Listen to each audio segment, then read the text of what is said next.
DVC ছাড়া জলে ভোগান্তি। পাঁশকুড়ায় জল বাড়ছে কংসাবতীর। ঘাটালের রাস্তায় চলছে নৌকা, খানাকুলের রাস্তায় স্রোত।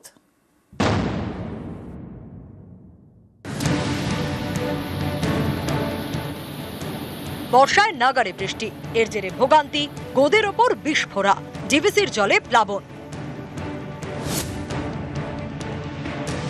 ঝাড়খণ্ডে বৃষ্টি হলেই জল ছাড়ে ডিভিসি, আর তাতে ভেসে যায় এ রাজ্যের নানা এলাকা।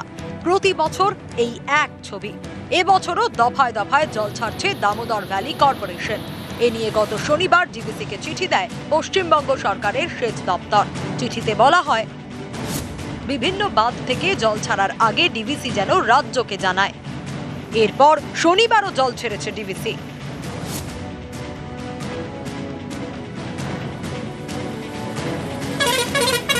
ডিভিসির ছাড়া জলে প্লাবিত, রাস্তায় স্রোত। এটা হুগলির খানাকুলের রাস্তা। খানাকুল থেকে আরামবাগ যাওয়ার গুরুত্বপূর্ণ রাজ্য সড়ক, সেই রাস্তা ভেসে গিয়েছে।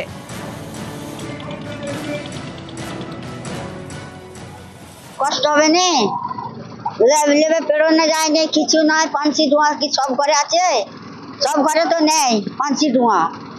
কি করবো, এক গোলা জল পেরে পেরে হয়তো ফল লাইনে কোথাও সাঁতুরে সব ডুবে যাবে। লাভবার তো উপায় নেই কিছু।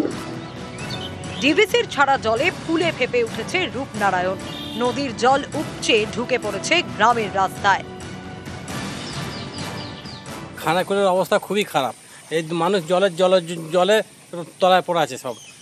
মানুষ কী করে বাঁচবে? ওখানে মাঠে ফসল নষ্ট হয়ে গেছে সব। আর জল আরও বাড়বে তো। জল ছাড়ছে, এর তো কোনো উপায় নেই। জল তো আমাদের ভিতরে ঢুকে যাচ্ছে।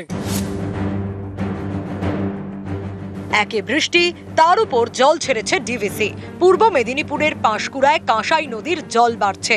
এর জেরে ভাঙতে পারে বাঁধ। নদী বাঁধের পরিস্থিতি রবিবার খতিয়ে দেখেন সেচ মন্ত্রী। কালুডি ভরিয়ে দিচ্ছে সুবর্ণরেখা কংসাবতী, আর ওইদিকে দুর্গাপুর, তার আগে তেনুঘাট, তারপরে পাঞ্চেত, মাইথন, দুর্গাপুর ব্যারেজ। এই দুটো স্ট্রিম বাংলাকে একেবারে স্যান্ডউইচ করে দিচ্ছে, জলে ভর্তি করে দিচ্ছে। তার উপর হুড় করে একেবারে মেঘ ভাঙা বৃষ্টি হচ্ছে।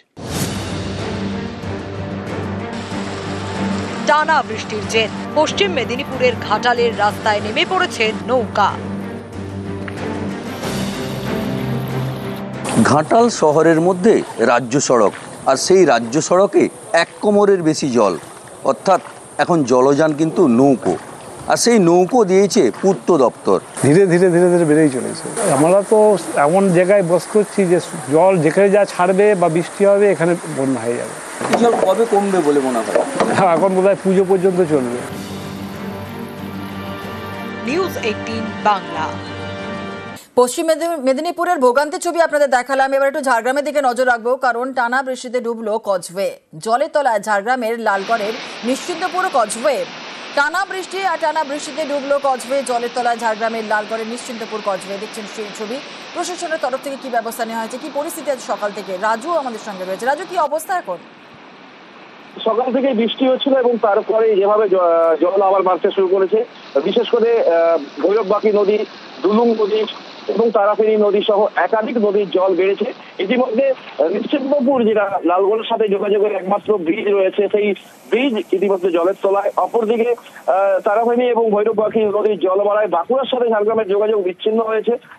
এবং এই ভৈরববাকির পার্শ্ববর্তী যে সমস্ত গ্রামগুলি রয়েছে, সেই সমস্ত গ্রামের দিকে জল ঢুকতে শুরু করেছে। ইতিমধ্যে গ্রামের মানুষও আতঙ্ক রয়েছে, কারণ যেভাবে ভারী বৃষ্টি হচ্ছে, সেই বৃষ্টির জেরে যেভাবে জল বাড়ছে, মূলত নদীর যে জলস্তর থাকার কথা তার থেকে অনেক বেশি জলস্তর বেড়েছে। এবং এই জলস্তর বাড়ার ফলেই মূলত বিভিন্ন গ্রামে জল ঢুকছে। এবং বিশেষ করে সুবর্ণরেখা নদী, যে সুবর্ণরেখা নদীর কথা বলা হচ্ছে, সেই সুবর্ণরেখা নদীর যে পার্শ্ববর্তী গ্রামগুলি রয়েছে, সেই সমস্ত গ্রামের মানুষ আরো বেশি আতঙ্কিত। কারণ ইতিমধ্যে নদীর পার্শ্ববর্তী যে সমস্ত গ্রাম রয়েছে, সেখানে যেভাবে পাহাড় ভেঙে ধস ধরতে শুরু করেছে, তাতে আরো বেশি আতঙ্ক বাড়িয়েছে মানুষের। ধন্যবাদ রাজু। এবার একটু আমরা দামোদরের দিকে নজর রাখবো। দামোদরে মাছ ধরার তোড়জোড়। বর্ষায় বেড়েছে দামোদরের জল, আর বছরের অন্য সময় শুকনোই থাকে এই দামোদর নদ। বর্ষা এলে মাছ ধরার তোড়জোড়। দীর্ঘদিন পরে থেকে বেহাল রয়েছে নৌকা সারাই করেই মাছ ধরার প্রস্তুতি। আমাদের সঙ্গে রয়েছেন আমাদের প্রতিনিধি দেবব্রত, আরো বিস্তারিত বলবে। দেবব্রত, দামোদরে মাছ ধরা তোড়জোড়, কি ছবি সেখানকার? একেবারেই সুনীলা, দেখো কথায় আছে বন্যায় কারো সর্বনাশ কারো পৌষ মাস। সোনামুখীর নিত্যানন্দপুরের গেটপাড়ের যে মৎস্যজীবীরা রয়েছে তাদের কিন্তু এখন একেবারে আনন্দের সময়, কারণ সারা বছর তারা অপেক্ষা করে থাকে এই বর্ষার জন্য, কখন দামোদর নদে জল আসবে, বন্যা আসবে এবং তারপরেই সেখানে তারা মাছ ধরবে। একেবারে সারা বছর তাদের যে নৌকো, মাছ ধরার নৌকো সারা বছর পড়ে থাকলেও এই 3টে মাস কিন্তু তাদের অতি গুরুত্বপূর্ণ, যে কারণে সারা বছর কখনো ভেঙে যায়, নষ্ট হয়ে যায়। সেই নৌকো সারাইয়ে ব্যস্ত হয়ে পড়েছেন, কেউ কেউ আবার মাছ ধরতে তোড়জোড় শুরু করেছেন। প্রচুর পরিমাণে এখন মাছ উঠছে রন্ডিয়ার ড্যামে, সেখান থেকে মাছ তুলছে এলাকার যে মৎস্যজীবীরা, তারা এই করেই তাদের সংসার চলবে। একেবারে ধন্যবাদ। নৌকা এই ধরনের কিছুদিন পড়েছিল, পড়ে থাকার জন্য নৌকাটা নষ্ট হয়ে গেছে সারাই করে। এরপরে এই যে দামোদর নদীতে আমাদের জল এসছে, নতুন জল, এখন বাটাই মাছের প্রচুর আমদানি। এখন টুকটাক 2-4টে বাটাই মাছ যা পাই জীবিকা এটা। এখানে বিভিন্ন রকমের মাছ হয়, কাঁচা মাছ হয়, বাটাই, রুই, কাতলা, বোয়াল মাছ, বাছা মাছ, কাজলি, বিভিন্ন রকম গলসা, ট্যাংরা, বিভিন্ন রকম মাছ হয়। না, এখন পর্যন্ত মেলেনি। নতুন সাজে সবং থানা, থানার কাজ এখন নয়া বিল্ডিং এ। থানা চত্বরে তৈরি করা হয়েছে পার্ক বাগান। দেওয়ালে লেখা অ আ ক খ ABCD, রয়েছে বসার জায়গা, দোলনা, বাগানে বাহারি গাছ, রয়েছে জলাশয়, মন্দির, এছাড়া আছে পার্ক। তবে আর 5টা পার্কের মতো নয়, এটা থানার পার্ক।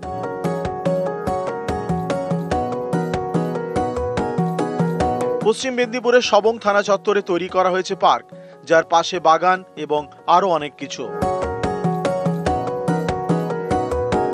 খড়গপুর সাব ডিভিশনের মধ্যে পুলিশ যে সাব ডিভিশন আছে, Debra sub police sub division, তার আন্ডারে সবং একটি অত্যন্ত গুরুত্বপূর্ণ পুলিশ স্টেশন। আমরা সেখানে আমাদের যে পাবলিকের সাথে ইন্টারাকশন হয় বা ব্যারাকস, মহিলাদের থাকার জায়গা, সমস্তগুলো আমরা সেখানে আগে সঠিকভাবে কাজকর্ম করে ঠিক করিয়েছি এবং খুব সুন্দর পরিবেশের মধ্য দিয়ে আমার অফিসাররা, আমার ফোর্স যারা ওখানে আছে, সিভিক থেকে শুরু করে একেবারে পুলিশের সিনিয়র অফিসার অব্দি যাতে কাজ করতে পারে, সেই জন্য আমরা ব্যবস্থা। 1971 সালে তৈরি হয় সবং থানা। আগে একটাই অফিসে হতো সব কাজ, এখন 3 তলা বিল্ডিং, থানা আলাদা, বারাক আলাদা।